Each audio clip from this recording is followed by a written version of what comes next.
And kind of the attention economy is taking away from creating better forms of that artwork as well. And you would know this from a lot of the reels and the strange videos that pop up. The people who make them have a lot of potential. My fear is that they will do this, they'll get some attention, and they'll never improve themselves as artists. They will lose all those valuable golden years.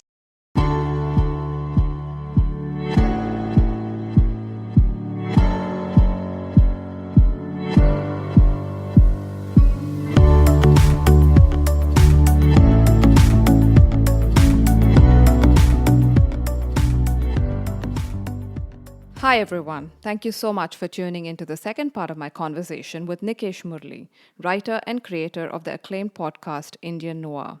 Before you listen to this episode, hope you have already checked out the prequel to this conversation, where Nikesh and I talk about Indian Noir becoming a Spotify exclusive, how podcasts engage listeners, mental health during the pandemic, and his initial years of struggle as a writer.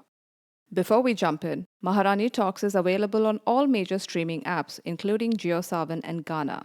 So do not forget to follow the podcast. And as always, I'm your host, Mahadira Garajan. It's interesting you brought out about the number of years that you put in, the trifecta that is for Indian Noir writing and narration and audio engineering. It's something that you practiced, right? Yeah. Yeah. In fact, you mentioned earlier in the in the initial days as a writer, you hardly had anyone reading your stories. How hard was it to persevere during that time? Because you tried different mediums and then you finally found, okay, podcast clicks. But must have been quite demoralizing as well, right? The initial years? Initial years of the podcast or initial years of the writing, you mean? Of the writing before you found out a medium that clicked for you. Yeah, it's very hard. So I think I've had two very crucial points in my life where things have been very bad. There was a period in my childhood going into teen years where it was quite bad, and I didn't think I would make it past that point.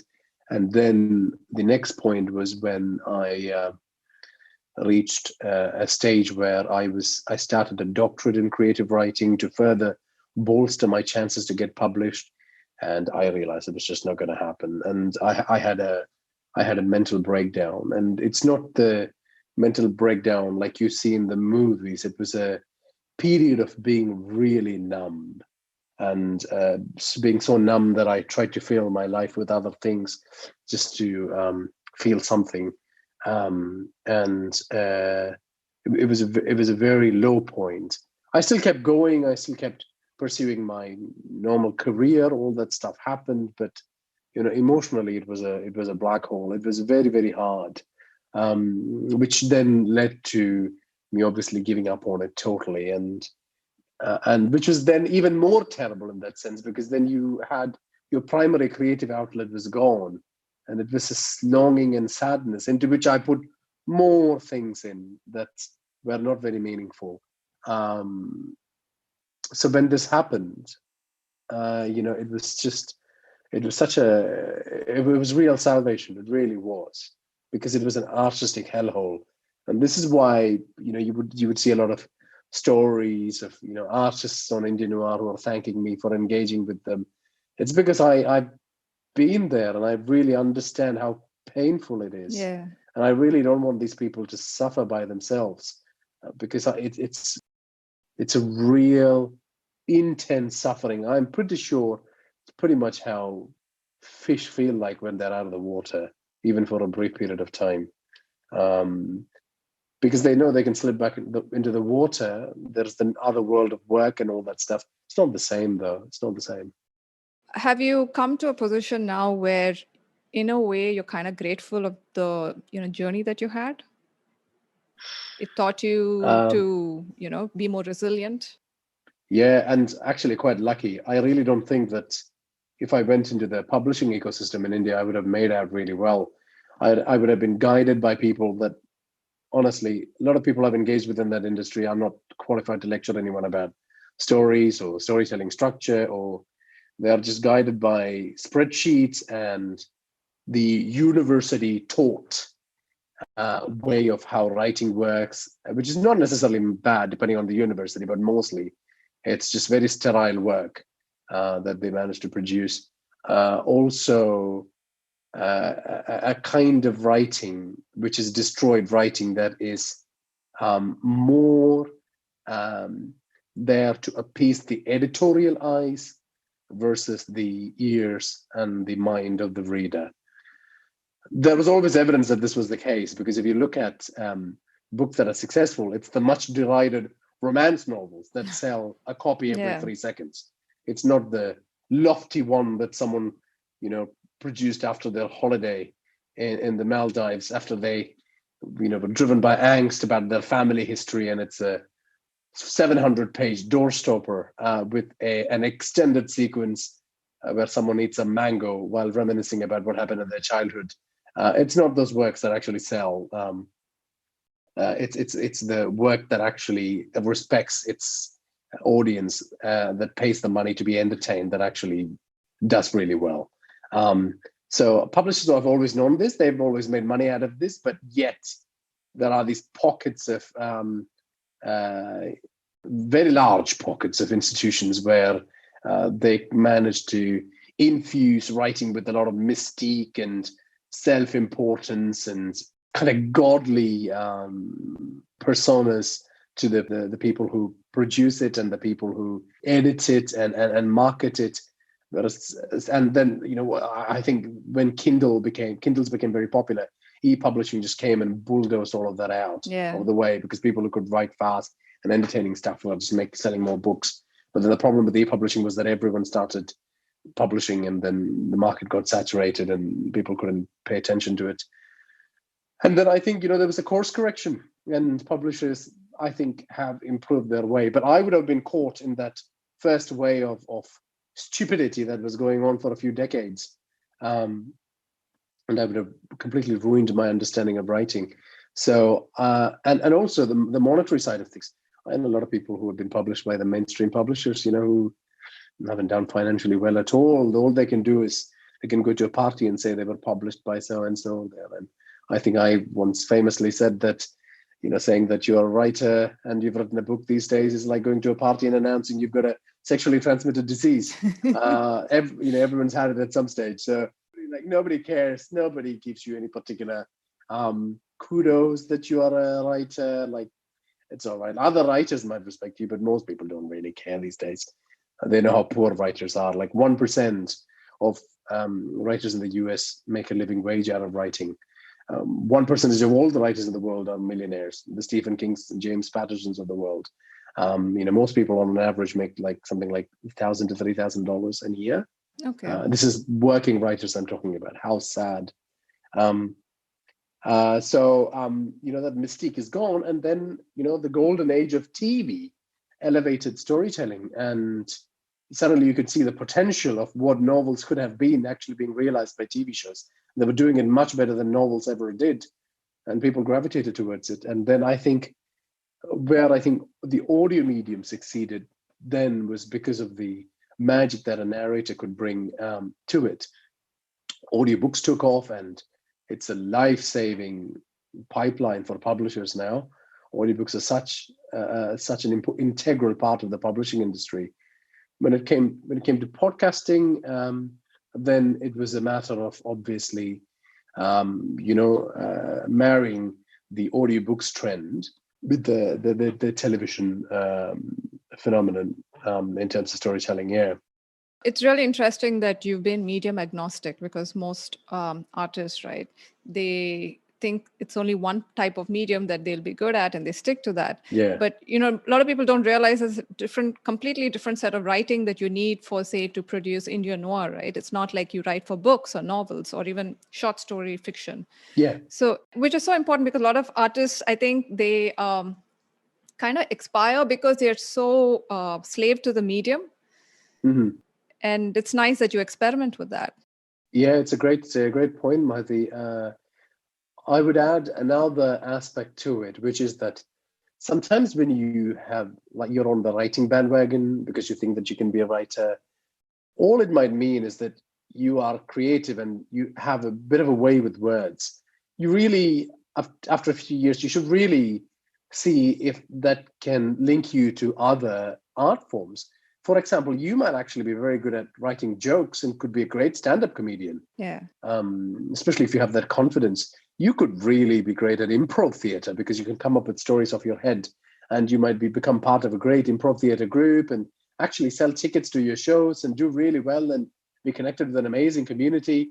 You could actually be making YouTube videos because you're so good at scripting, and you can make videos out of that writing skill. Writing is fundamental to a lot of different art forms. You could even be so good at writing that you could write out a thesis for a piece of art that you could produce, be it installation art or actually, art that's drawn.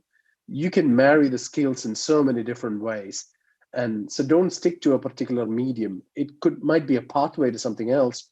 For me, it was a pathway to storytelling, which I was always quite interested in and good at. Even when I was not writing, I would tell people, jokes. I was a master dirty joke teller. I was so good at it. I really enjoyed enthralling groups of men with my dirty jokes, which I cringe at now when I think about it.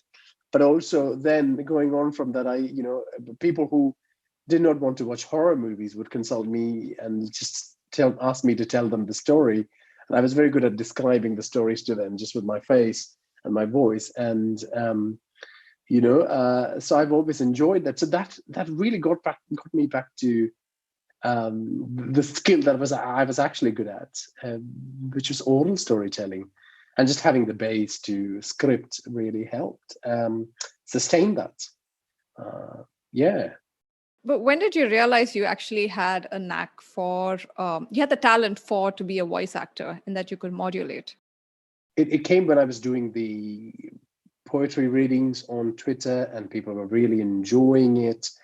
And I found myself becoming more and more technically proficient at reading poetry, which is one of the hardest things to perform. Okay. It's not like stories. Poetry is very hard. It's very, very, it's the hardest thing to write and it's the hardest thing to recite if you want to recite it properly, because you really have to get intimate with each and every word and each and every line of verse, and capture the overall effect of what that poem is intended to deliver, and do all of that in a couple of minutes. So, doing that over a period of a couple of years, I got very proficient at doing that, which meant I felt very confident going and auditioning for a lot of voice acting gigs. So I did a lot of voice acting. Most of them didn't get produced because the companies that were making them, they just didn't realize how hard it was to make an audio production, and they went bust, or the groups weren't cohesive. Some of them did get made. So I was a villain in a Doctor Who audio drama at one stage. Interesting. And a few bits and pieces here and there. Yeah, I even got to play my favorite Shakespearean character. I played Hector. Yeah, and I did a few other Shakespearean plays as well. That was really, really good experience. So that kind of gave me the confidence to actually record and perform. And then it was just the fact that I always wrote in a very visual way, and when I picked up the manuscript of His Night Begins, I didn't have to alter it too much for the audio medium. I was always kind of performing my oral storytelling in a written medium, and this is what I mean by your actual skill might be somewhere else. Yeah. If you look at your writing, it'll probably reflect it. And so I just started reading the manuscript as the first few episodes of Indian Noir. And then I realized, this is what I actually was intending to do when I wrote these stories. It's now when I read it aloud that it actually finds meaning and comes to completion. What I also love is that how much you experiment with your storytelling. You have like different types, like whether it's a military thriller or, adult romance. I know one of your other favorite topics is the universe. You even met Neil deGrasse Tyson, right? I did. Yes. Yeah. It was so cool. He was so cool. Yeah, that was such a great experience. No, I would love to hear about that, meeting up with him. Have you considered setting a horror story in space? Yes, I have, in fact. So Audible. So let me start off by saying my favorite horror genre is horror in space. I love it so much. I could watch and consume that medium back to back to back every single day. I love the Alien series. I love it to bits. Even the movies Yeah. that people say are not very good, I love it because it's one of the few great examples of great horror set in space. I loved a lot of the video games that were set in that space, like Dead Space was my favorite. And so I did, when Audible Suno launched in India, they obviously got a lot of the big creatives in India to produce audio stories. And so I did a audio story for them called Meru, which is set in space.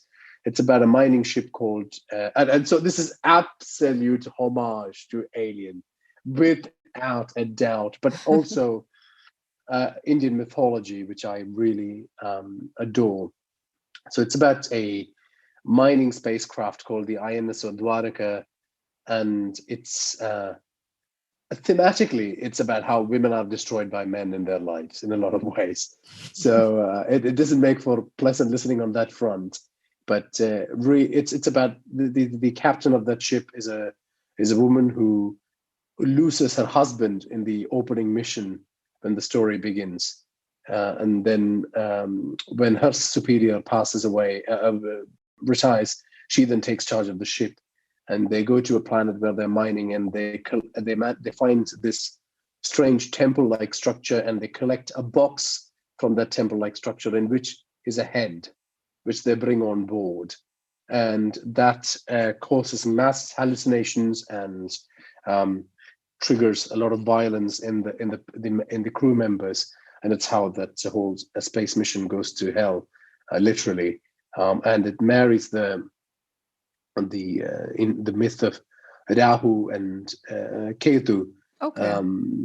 to a futuristic setup where Indians have become successful at colonizing space, and it's about this woman being betrayed by men again and again. I haven't listened to this. I should. Yeah, I don't know how I missed it. Yeah. Yeah, you should jump on Audible Suno and listen to it. Yeah. Yeah, I absolutely love it. And Audible has not been commissioning more work since their official launch, so I haven't had a chance to go and complete it. But it's a self-contained season of 14 episodes. There is a possibility to do further seasons only if Audible purchases it, though. But yeah, so I have done that, and I love space and the universe and all those amazing concepts. And what you were saying in terms of trying different genres, often mostly Indian noir works this way. It's a crime story followed by horror story followed by crime story followed by horror story, but occasionally I'll throw something left of field like a military thriller or even a fully blown fantasy story, because they act as good palate cleansers. If you write the same thing again and again, you find that you repeat the same scenarios and it gets a bit boring. It's mind-numbing writing in a lot of ways as well, the process of writing. So I did a show called Devasur, which is an Indian noir, which angels and demons, which is also has got a lot of space scenes. So I absolutely adore. I'm so glad you asked this question. It let me go and enjoy the genre that I thoroughly enjoy. Another thing I've noticed is a lot of your, the episodes, you talk about, in a way, social issues, which are kind of underlying in the story, Mhm. whether it's like sex trafficking or class system. Yeah. So is that something you consciously decided to write about, or it just came a part of your writing process? Yeah, I think the roots of that can be traced back to my literary fiction writing, which was mostly about fringe dwellers and how minorities are treated in India. So they had explicit concerns on that front. So they were very political works in that sense. So Okay. the one that won the Commonwealth Short Story Prize is called The Maoist, and it's about Maoist terrorists and how they view the Indian government and the Indian government views them, but it told in a microcosm of a flash fiction story. The Killing Fields, which I think is the best story that I've written, is about the last days of the Sri Lankan conflict. The skin is the enemy is about someone I knew who had severe skin ailment, and how this person struggled through their relationships, and how isolated they felt in society. The Prostitute is about sex workers in India who are marginalized. Lot of those stories. Yeah. The primary concern is what happens to all these invisible people in our society. What great tragedies befall them, and does anyone care? Does anyone hear? And if someone did, what must that whole experience been like? So that's always remained a kernel in my writing, and that finds its way into these stories, even though they are very genre-oriented pulp stories. I think once where it was political, I think now it had an explicit message. Now I think what it does is it gives a more realistic color to what's happening in the story, because people look at it and go, you know what, I do see that in society, I know. So having that is very good in that sense, that it really grounds your story. It's a bit like some science fiction stories where there are no poor people, there's no problems, and people say this is just too clean. Yeah. No, I think it's great that you're also addressing something like that, because I feel it adds a layer to the story. Yeah, absolutely. Most, and then the solution is in most Indian noir stories is a bullet to the head, which is not really the real world version of how those problems are going to be solved. But it's a simplistic, cathartic kind of release for people who want to enjoy that. And His Night Begins absolutely came out of the Nirbhaya case, particularly the future seasons. Originally, it was about the almost cruel silencing of victims of sexual violence in India, which has been going on for decades, which really culminated in the Nirbhaya incident. Yeah. It was not a surprise incident. It was always going to come to this at some stage. And so after that first season covered the history, the Nirbhaya case then really spurred on the latter part of the story. And so there's that the fact that, often the inspiration seeps from these social issues that I see in India, and they serve as good grounding points for these stories to exist in a certain time and space and cultural milieu. Yeah.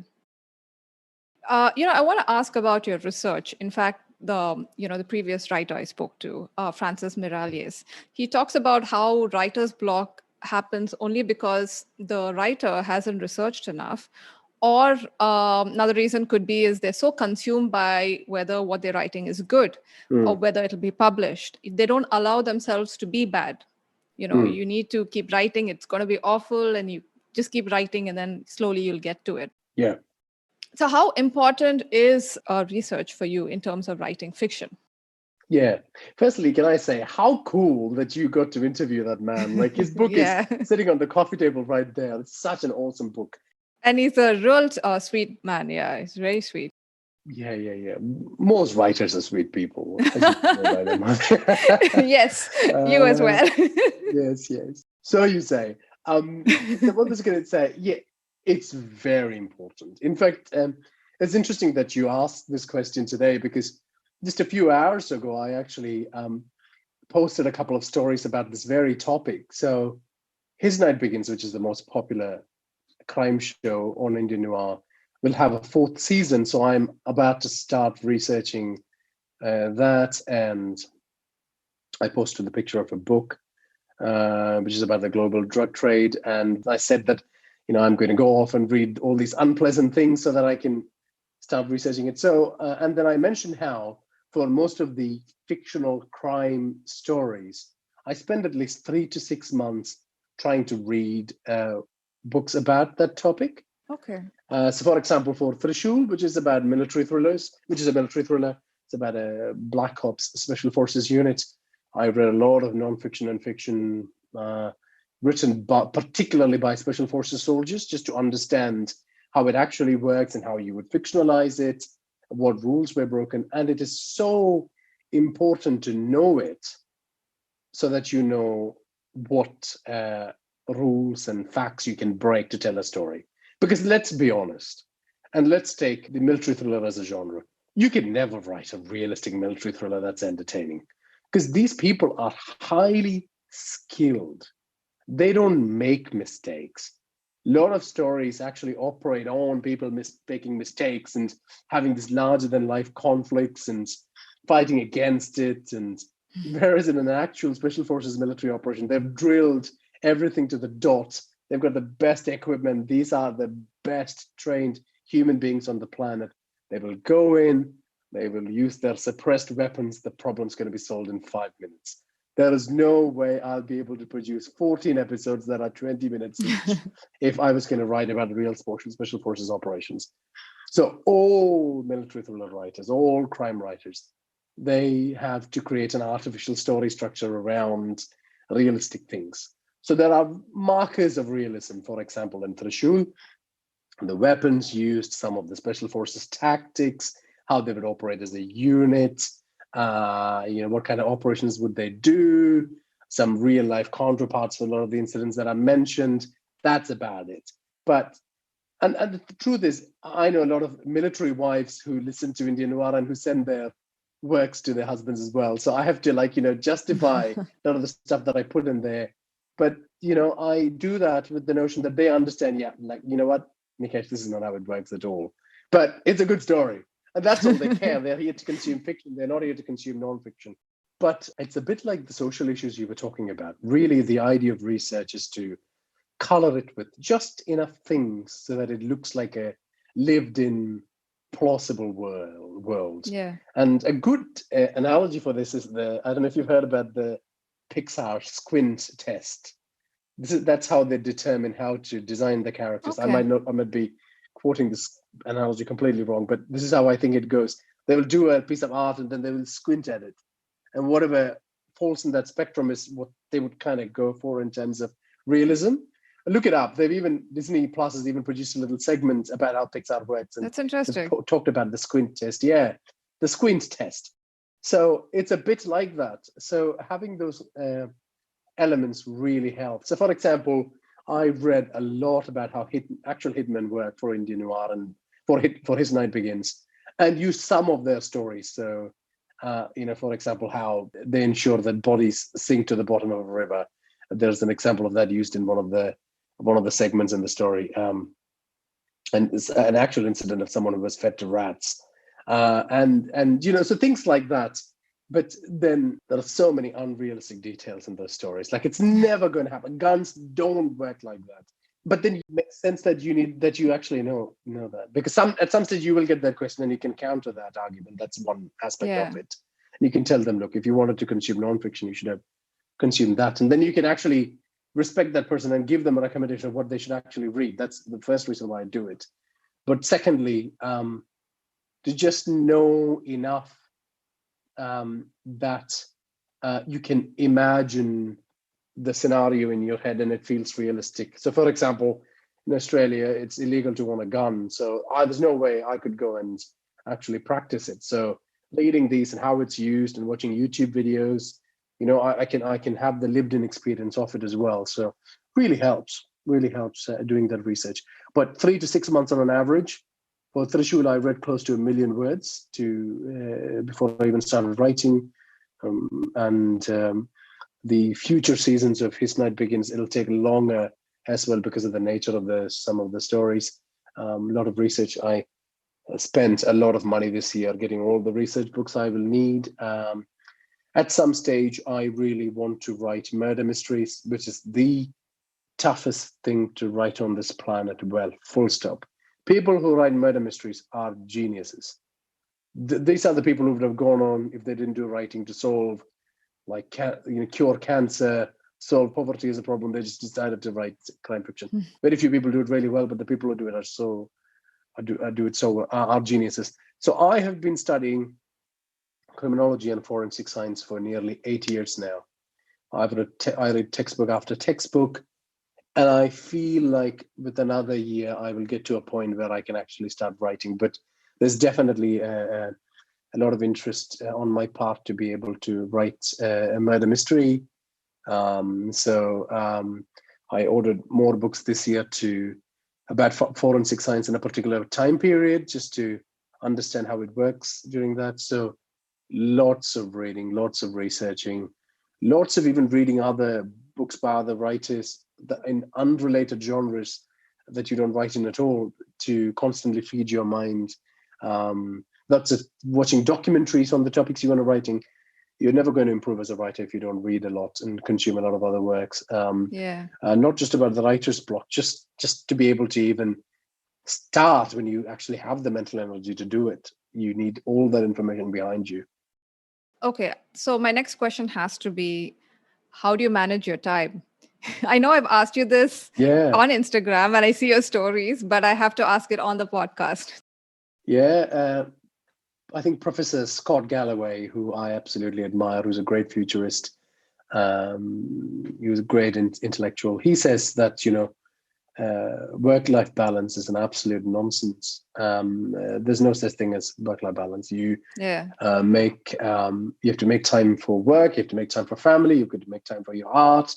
And for me, making time for all those things makes life more fulfilling. Because otherwise, what I'm going to do is I'm just going to sit here and navel gaze at all the problems that I have and how unfortunate I am. And the truth is, I'm not. I've always been quite lucky in my life and quite fortunate to be in the social classes that I am in. I'm not like a poor working class woman in Mexico who might be getting raped and shot at this very point of time. But the mind is this terrible thing that when given the time to dwell, it just dwells on being miserable and sorry. And I just absolutely don't like that feeling. Instead, I like to divert that to doing my art. And I was always, I don't run myself to the ground doing things. I've over the years learned how to balance the amount of time I spend for what's a side hobby like art, for example. Like, say you're feeling uninspired, you would turn to art or painting the miniatures, like you mentioned. I will come to the uninspired bit in a second. I think I'd like to answer that separately. It's more that I figured out how to engage in the hobby side of things without taxing myself. Most of my energy and my life is spent doing my day job and dealing with home life. But I have figured out a way to do the craft really well, which is I use the Pomodoro technique of setting the clock for 25 minutes. I do what I need to do for the 25 minutes. Then when it stops, I'll go off and really reward myself by doing something I really enjoy, which is watching a TV show or playing on the PlayStation or, eating something I really enjoy. And then if I feel like it, I'll come back and do another 25 minutes. Okay. But the production side is very intensive on the weekends. It's not as cushy as what I've described just now, but even then I use the reward technique to reward myself so that I feel inspired to go back in again. So I found strategies that will prevent me from, running myself to the ground by committing myself to the art. The uninspired thing you were bringing in, I really don't think you can afford to be uninspired in the creative economy. You have to get to a skill base where you are constantly inspired to keep doing things. And yes, if you're feeling uninspired, you can go away and do other things and take a break, and that's fine. But have a curious mind, be constantly inspired by different things. It's fun. So there might be an issue that you're not consuming different enough things, and that you're spending too much time watching reels or wasting your time on Clubhouse for hours waiting for a turn to speak, or often listening to people who might not be useful for you at your stage. Yeah. You need to go and find those inspiring things. And then suddenly, like, inspiration is almost constant and you just don't have enough time to put out stuff. Seriously, I wish I could clone myself as at least 2 more people. And then I would get, so much stuff done on that front. I am not being egotistical. I absolutely am not. I'm saying to you, if that is a problem for you, have a look at what you're consuming, what you're feeding your mind. I don't think you're feeding the right enough things. The human mind is such an amazing thing. And, we should be driven to constantly create and engage with beautiful things. So yeah. In terms of attention span, right, we are as a society moving towards shorter and shorter forms of attention. Like say, something like a reel or a TikTok video has everyone's attention. But podcast is more considered to be a long form consumption of content. Mm-hmm. So how do you see in terms for podcast play it out? And I know you mentioned earlier it has to be entertaining. And even you've said that you try to put out, like smaller portions of the stories. But do you see that eventually, in all forms of podcasts, that it will play out, that it'll become shorter and shorter? Yeah, absolutely. I think it's without a question going to be the case. I think the ideal length is 20 minutes, and I absolutely hate it when I have to do a 40-minute episode. Not just because it's a lot of work, but because I believe in that 20-minute span principle. But in Indian noir, they happen in very engaging portions where there's a really action-packed bit, or it's the finale, and then people will stick to find out what's happening in the end. So it works. But generally, you would notice most Indian noir episodes are 15 to 20 minutes long. And that's all the human attention span can kind of take. I think that it's important to look at your scripting, the way you're editing, the way you're delivering your lines, or the way you're engaged in a conversation in terms of drawing a structure that is very entertaining, that's quick, fast, pacey, that's thrilling, that makes people curious and want to know more. So like Indian noir is designed like a pulp novel on purpose. It's got that thriller format. Even when it's a horror story, it's written according to the thriller format. There's short chapters, they end in a cliffhanger, you want to know more. The emotional beats are snuck into very exciting beats. Sometimes there's no choice but to do backstory, revelatory sections, but often it's just threaded through the action bits. There is not too much dwelling on too many descriptive things, just enough to supply the theater of the mind. And yet it's very surprising when people come back and say, oh, I can imagine everything you're saying. But it's something I try to do on a very minimal basis. What I try to do is not to interject at points where it shatters that movie in their head. I'm just there giving them cues as to this is what's happening, and it plays out in their mind. So even with that, though, yes, I do pay attention that it's not too wordy and not too taxing, and the SFX is in the right place, and the BGM is low enough that people can concentrate more on my voice and not get distracted. So all those elements are going to absolutely come into play. So you've made a spot on observation there. It is going to happen. It's going to become shorter and snappier. Yeah. And what about the podcast market in India? I mean, India is considered the third largest in terms of listener base. I mean, in the coming decade, what is it going to look like now that it's become a viable market, right? So more companies would be stepping in, and, celebrities have started having their podcasts. And, what if, say, a company, a media publication like Forbes decides to do a podcast? Obviously, it's immediately from day one, it's going to have like a huge listener base. Of course. Where do you see it play out for, say, indie podcasters? Do you think regulations are going to step in? A major plus point of podcast industry is that there's no gatekeepers here. Yeah, the gatekeepers will come at some stage. Wonder how many of Indian Noir's episodes are going to get taken down. I hope not.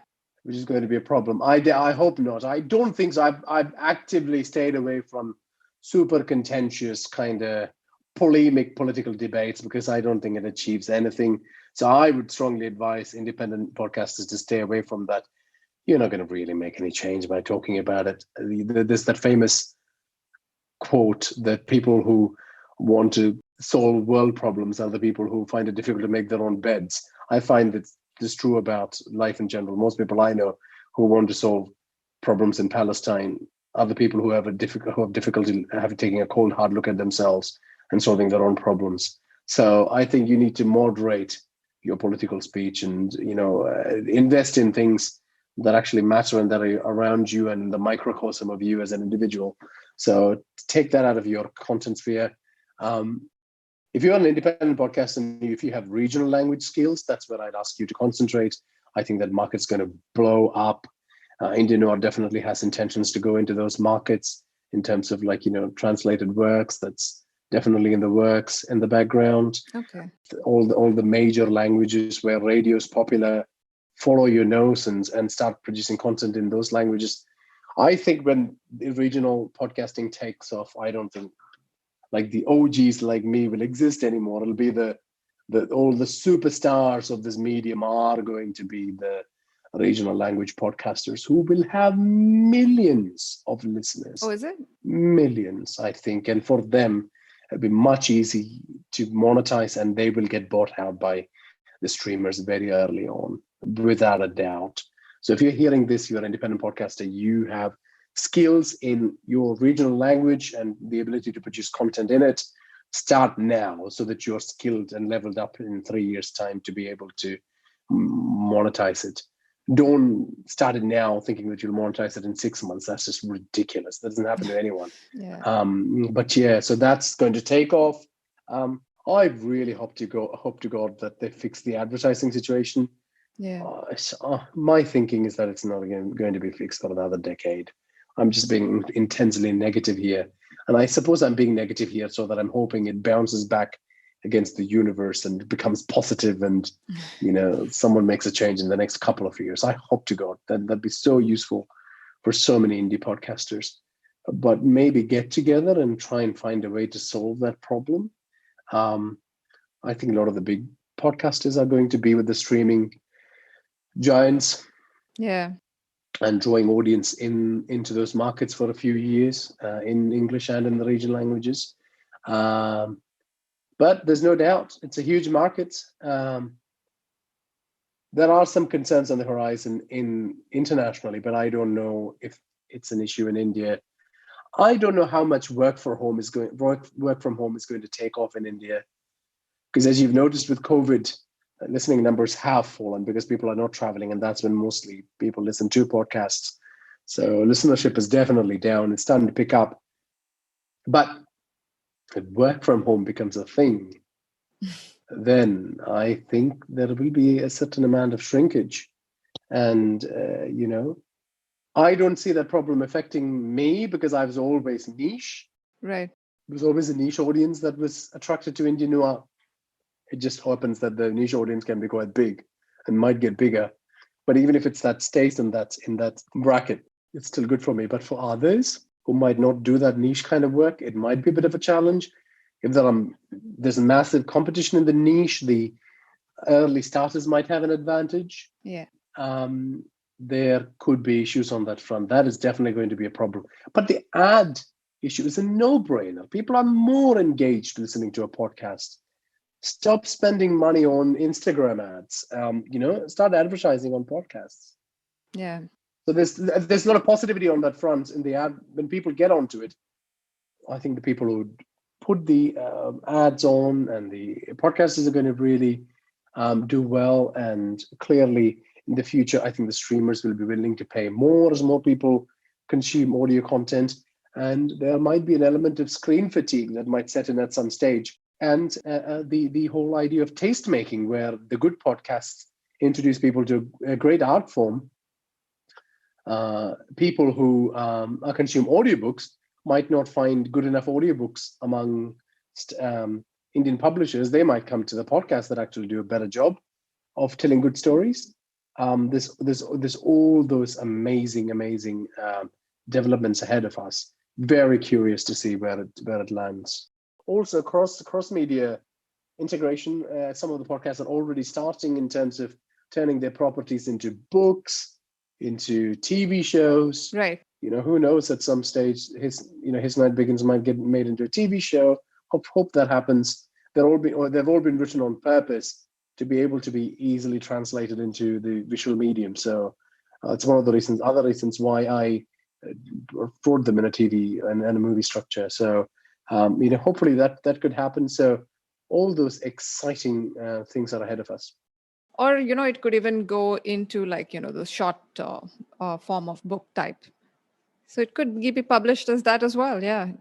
That's exactly right. So I'm very curious what publishers are going to do, especially now that, podcasting, and especially if you get a good storyteller, that one person might be able to hog a niche audience that doesn't need to buy a book. They can just turn up and listen to a couple of ads and just listen to them every week. So it's going to be very interesting what happens in that space. So, what are your plans for the coming year? You mentioned that at one point you were in talks with studios to work on prestige horror, but that was put on hold because of the pandemic, because they wanted more positive stuff. Yeah. Is that something, again, you think that will happen a little later on?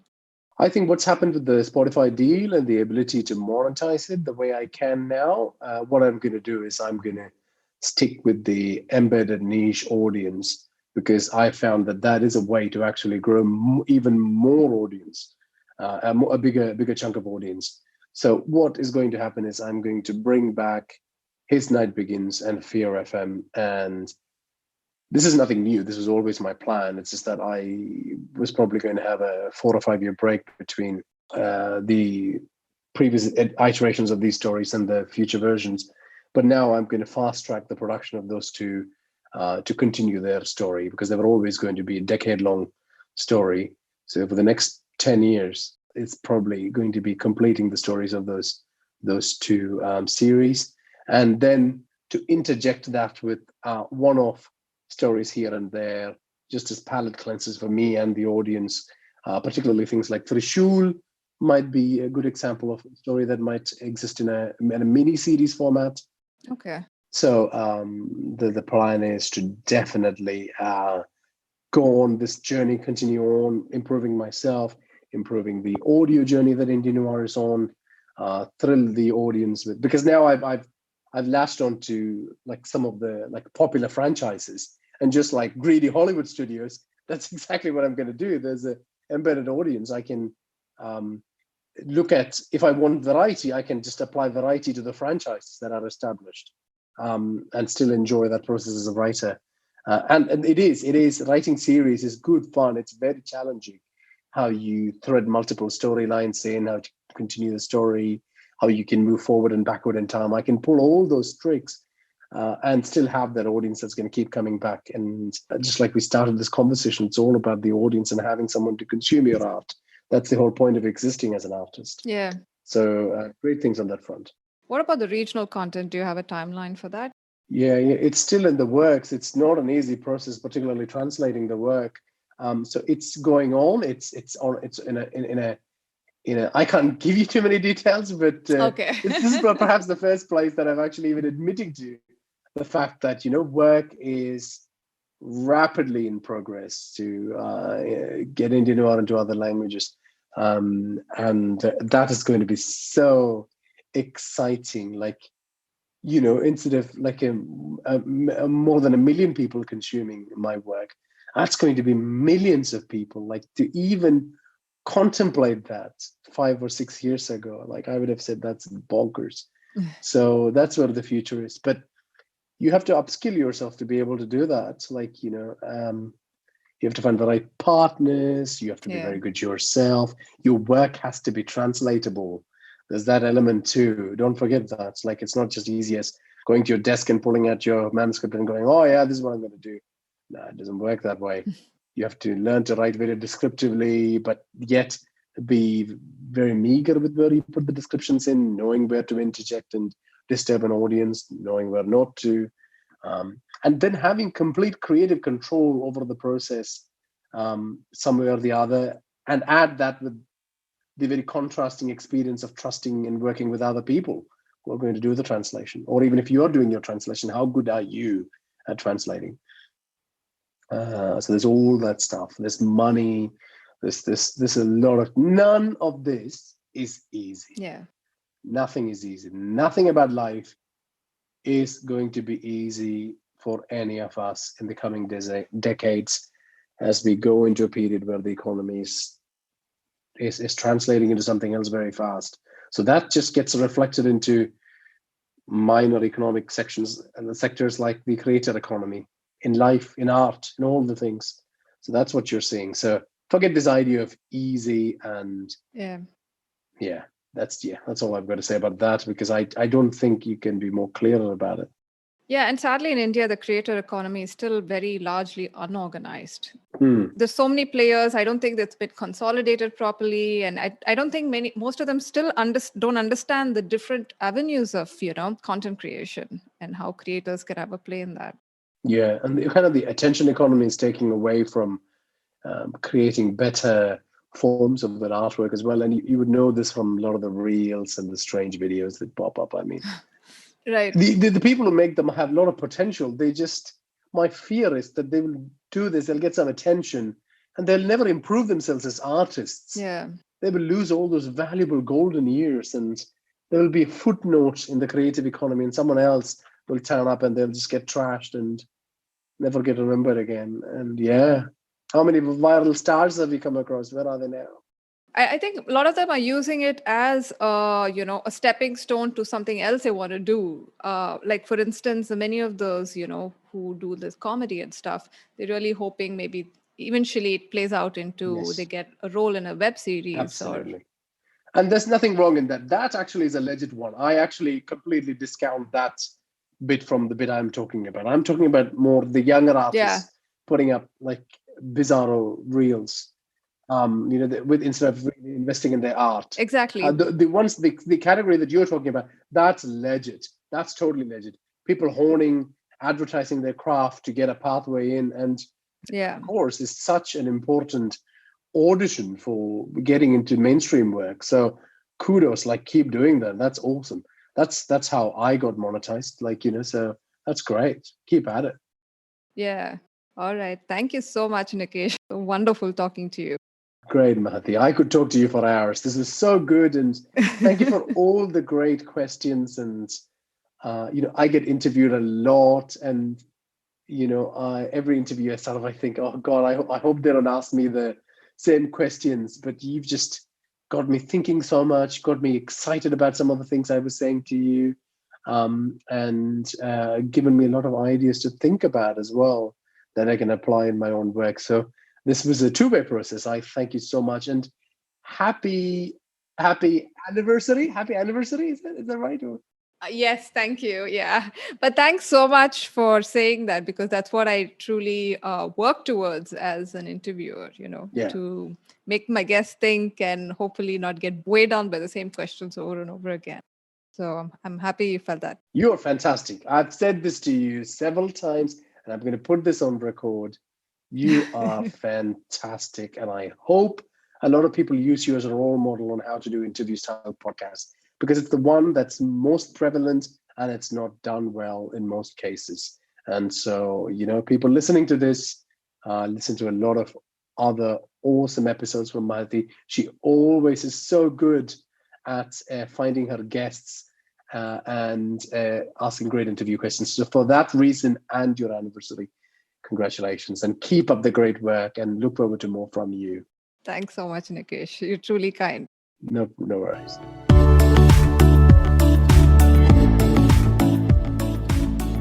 If you're listening to this, thank you for staying with us till the end. You can reach me at maharanitalks@gmail.com, and stay tuned for newer episodes.